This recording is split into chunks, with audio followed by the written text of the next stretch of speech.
there is a big reason why they so desperately want to change the Washington Redskin name and logo. And no, it is not because it's some racial slur neither, which brings me to my very next point. The last 1-cent coin within this timeline is formerly known as the Lincoln cent coin, but nowadays most commonly known as the penny. On the front side of this coin, there was an engraved alleged image of Abraham Lincoln facing towards the right direction, and the back side has an engraved phrase, e pluribus unum, which translates from Latin to English as out of many, now one. Also, keep that in mind. This Lincoln cent coin, which is worth exactly 1/100th of a dollar, has been minted since the year of 1909 and beyond. It was said that this penny is to commemorate Abraham Lincoln's 100th birthday, but of course this story was created just to cover up its actual hidden message that is being blatantly displayed throughout the creation of this coin. Literally,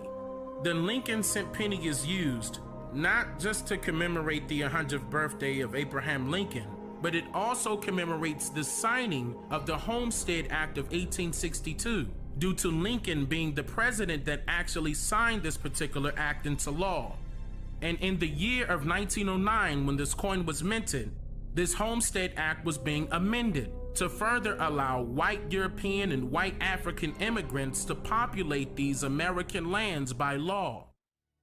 On March 3rd, 1909, which was the very last day of his second presidential term, Theodore Roosevelt signed what Congress calls the Act of 1909. But the hidden truth is that this law is the enlarged Homestead Act of 1909, a brand new amendment very similar to its 1862's predecessor.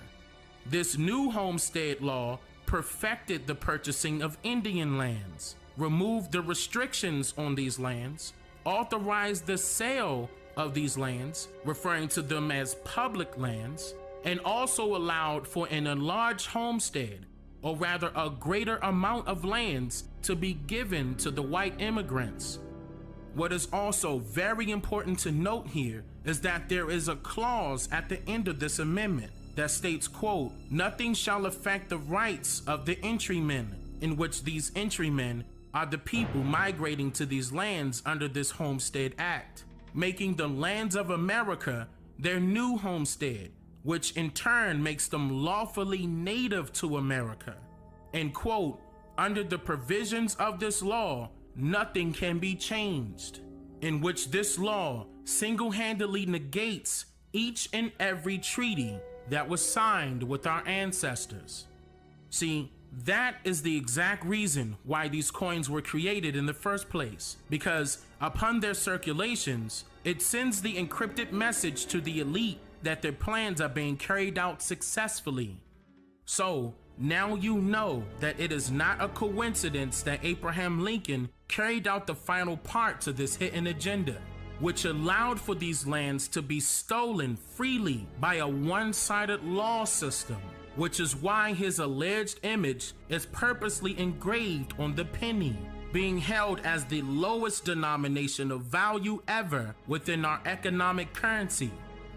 And now you are also aware that it is not ironic that Benjamin Franklin was appointed to initially create this plan, and also ordered to remind the other white colonizationalists in 1787 with that encrypted message stating to, quote, "Mind your business," or in other words, "Don't forget what you are here for," in which Franklin's image is purposely printed on the $100 bill, being held as the highest denomination of value ever in our economic currency for that exact reason.